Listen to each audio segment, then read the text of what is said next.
What's up guys, my name is Ace, and welcome back to another gun guide.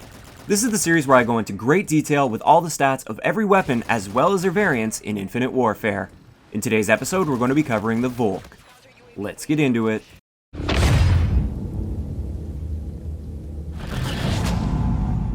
Alright guys, so let's hop into the stats for the base Volk. First off, we have a damage profile of 34 to 30, meaning this is going to be a 3 to 4 shot kill in core game modes, and it's always going to be a 1-shot kill in hardcore game modes, as long as your shot doesn't bounce off anything first. Our rate of fire is slowest in the assault rifle category at 483 rounds per minute, and our time to kill is actually not that bad because it's got a solid 3-shot kill range, and most of the other assault rifles don't in this game, so its time to kill up close is 248 milliseconds, and within the 4-shot kill range, it's 373 milliseconds. Our aim down sight time is noticeably slower than the other assault rifles. It's the slowest in the category at 300 milliseconds. All the other assault rifles aim down sight in 250 milliseconds.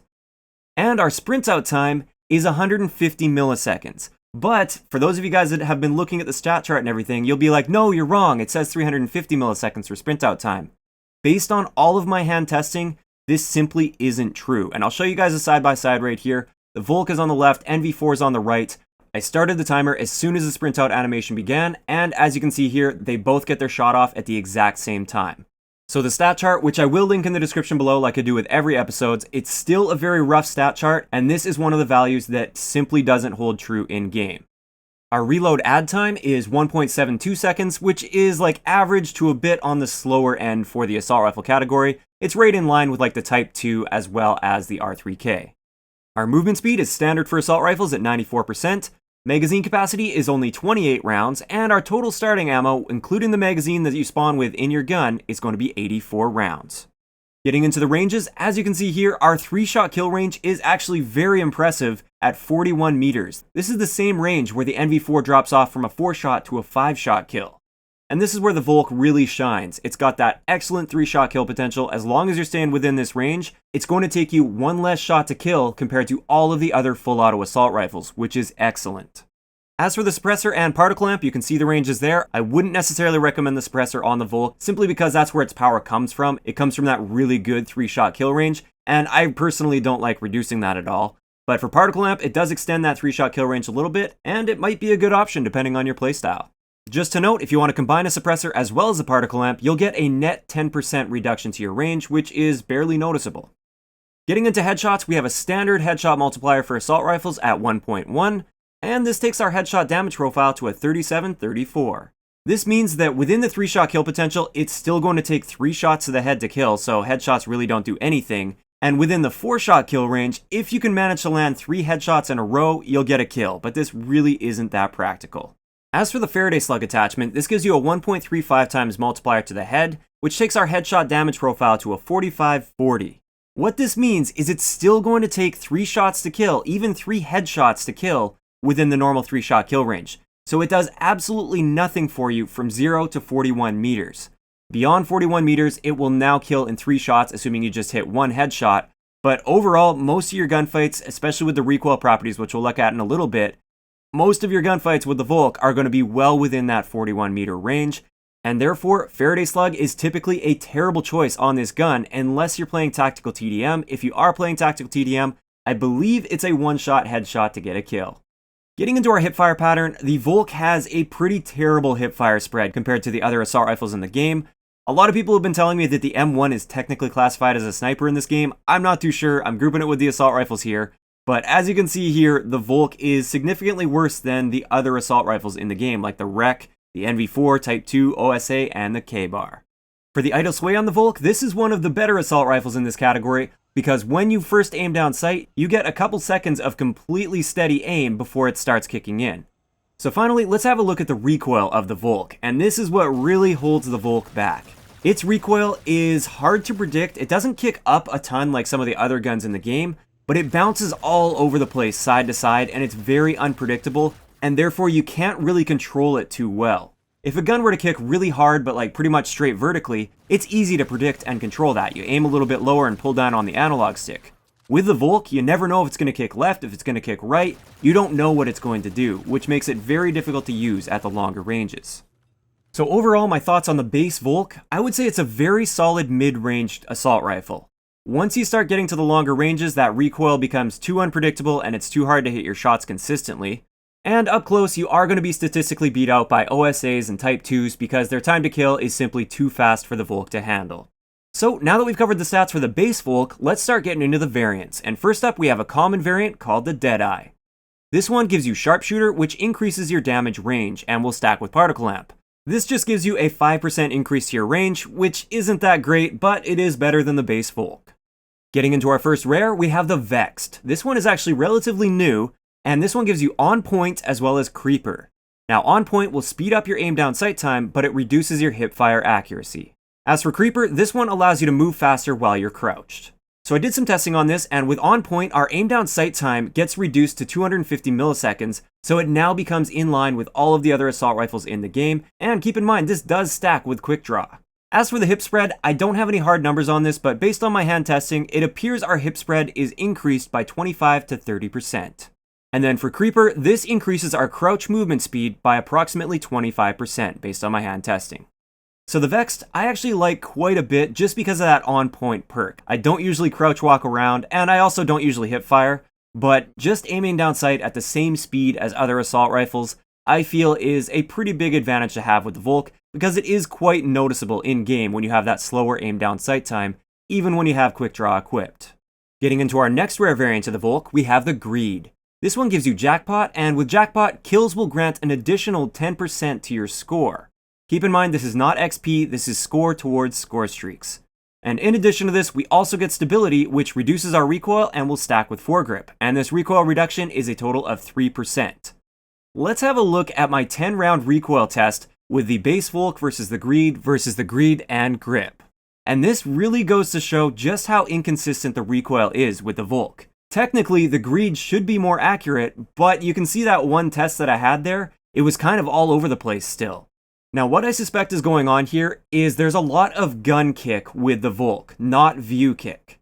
So therefore, this reduced view kick doesn't really help so much with the Volk because most of the recoil with the Volk comes from its gun kick rather than its view kick.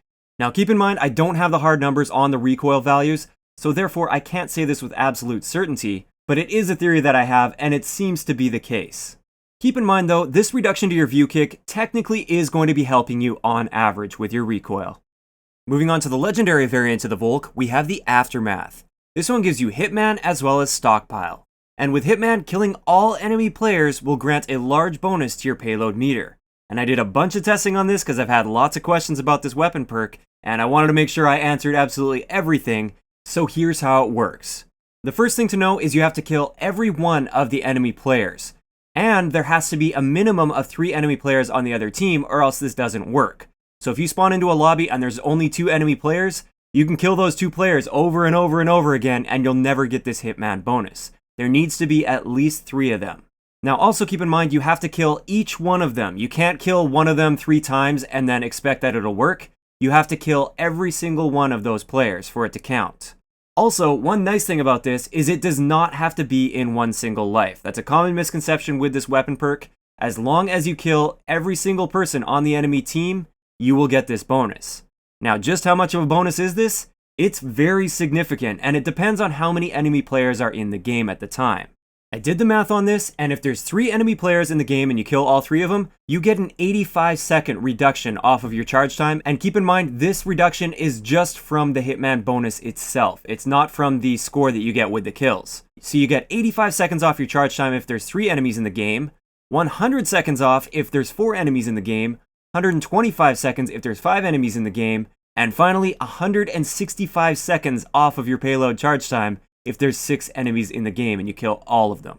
For most of the payloads in the game, if you get this bonus, you're essentially going to be earning your payload right then and there. Or at least you're going to get very, very close to it if you're using one of the slower charging payloads. So Hitman is an excellent weapon perk, especially when you're using one of the slower charging payloads. When you're using something like FTL jump or something that charges really quickly, I would say this is completely unnecessary, but if you're using something like an eraser, this definitely helps a lot. As for Stockpile on the Aftermath, it gives you a total magazine capacity of 33 rounds, which takes our total starting ammo up to 99 rounds. Getting into our first epic, we have the Corruption, and the Corruption is located in the Quartermaster collection, so you can only get this out of supply drops. You can't craft this variant yet. This variant gives us Mo Money, and with Mo Money, every kill will grant extra experience, and then we also get Sharpshooter, which increases your damage range. With Mo Money, you actually earn a Mo Money medal when you're using this gun and getting a kill with it, and for every kill, you get plus 50 XP. Now keep in mind, this is XP and this is not score, so this helps with leveling up and everything, but this does not contribute to score streaks. As for Sharpshooter, once again, we get that 5% increase to our range. Moving on to what's currently the final variant of the Volk, we have the Goliath. This variant is essentially its own gun. It's completely different in so many ways compared to the other Volk variants. Because it gives you Spike, which will increase your damage, but it will also make you fire the gun semi-auto, so it's not a full auto anymore. Also, it will give you Focus, which will reduce your idle sway when you're aiming down sight.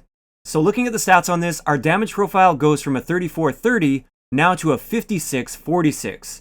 And their range also changes to 33 meters. This means between 0 and 33 meters, this will be a 2-shot kill anywhere in the body or head. Beyond 33 meters, it will be a 3-shot kill out to infinity. In addition to this, our maximum fire rate that we're able to fire at with this gun is only 273 rounds per minute, which is very slow, even for a semi-auto. Also, our magazine capacity is now reduced from 28 rounds down to 14 rounds. Now, if you played Black Ops 3, I would say this gun is very comparable to the Shiva in Black Ops 3, but one of the key differences is, even if you put Faraday Slug on the Goliath, it will never be a one-shot headshot in core game modes. You can be point blank with the Faraday Slug and shoot them in the head, it's still going to take you 2 shots to kill.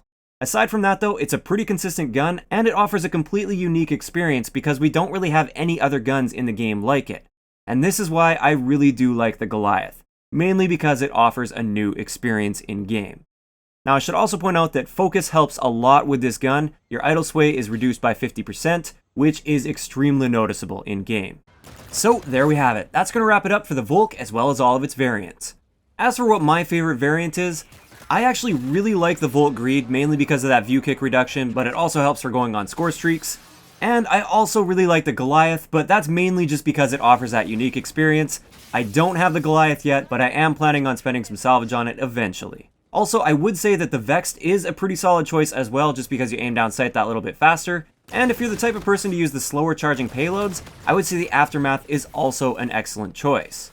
If you're looking to level up really quickly, the Corruption can definitely help there, but I would say you're not really missing out on much if you don't have the Corruption, because as for things you'll notice in-game, it's essentially exactly the same as the common Deadeye. As for my recommended attachments on the Volk, I would say definitely run Quick Draw no matter what, no exceptions, run Quick Draw on the Volk. I also really like using foregrip as well as some sort of a sight, usually like an ELO sight with a blue dot reticle on there. And in addition to that, I rarely run Suppressor, but if you are a hardcore player and you're using the Volk, Suppressor is an excellent choice because it'll still be a one-shot kill at all ranges. As for the Faraday Slug, I would say it's pretty much a waste of an attachment unless you're playing tactical TDM, so I wouldn't recommend running that. Even if you're actively going for headshots in core game modes, don't run the Faraday Slug. But definitely run it if you're in tactical TDM. So I'd like to know in the comments section below, which is your favorite variant of the Volk, and what attachments do you like to use on it? I'd also like to get some feedback from you guys on which episode you'd like to see next. I am going to be moving into the SMG category, and I might just go through in order. Let me know if you want me to just go through in the order, or is there a particular one that you really want me to cover first? I might change the order up a little bit, but it's definitely going to be an SMG. Also, if you missed any of the other gun guides for the other assault rifles, I will leave a link down below to the playlist. You can click that there and you'll see all the previous gun guides. If you enjoyed the video, a like rating is always appreciated, and don't forget to subscribe for more if you haven't already. I'll talk to you guys next time.